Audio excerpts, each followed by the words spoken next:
there because Rod Stewart's coming to town, by the way, August 11th. And, oh, there you go. It's a state holiday.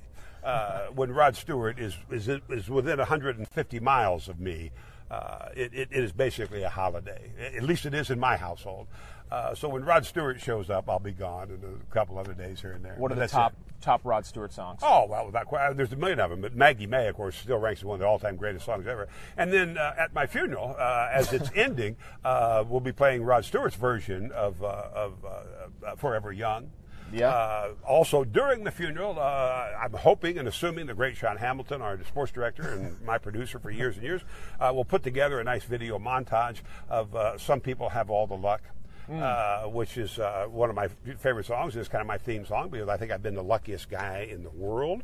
Telling me, I didn't. Oh, didn't I? Thought it's in my will. Chris will read it to you when I die.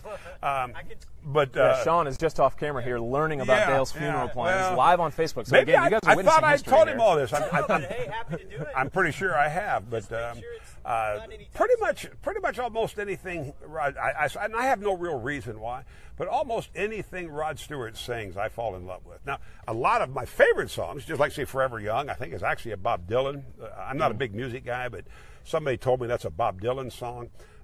He does another great song I love, which is "We're Having a Party," which is actually Sam Cooke's song from like the 50s. But I would always argue that Rod Stewart's voice, version, and style. I'm like a little teenage girl when he starts singing. I really am.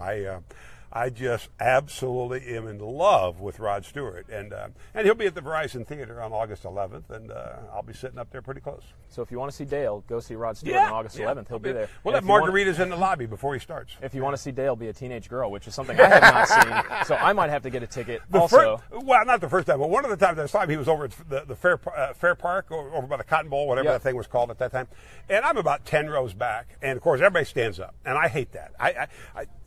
I get into the music, but I can actually get into the music seated. And I figure since I've paid a lot of money for this seat, I have no desire to stand up.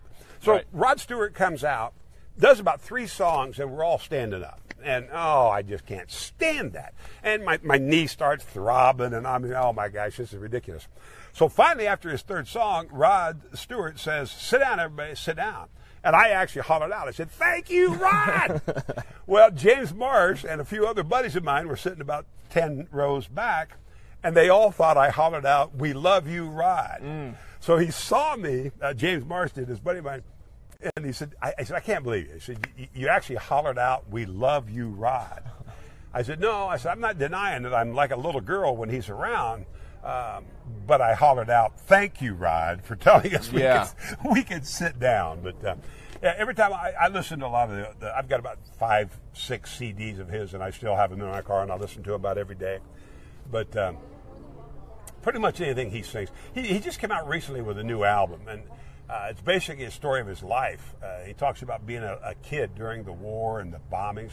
It's a fabulous piece of work. I just think it's a fabulous piece of work. So anyway, that's enough of that nonsense. A mini unplugged session on Rod Stewart. Oh, I don't know if I could do a mini one, but I could do a lot of them. I guarantee.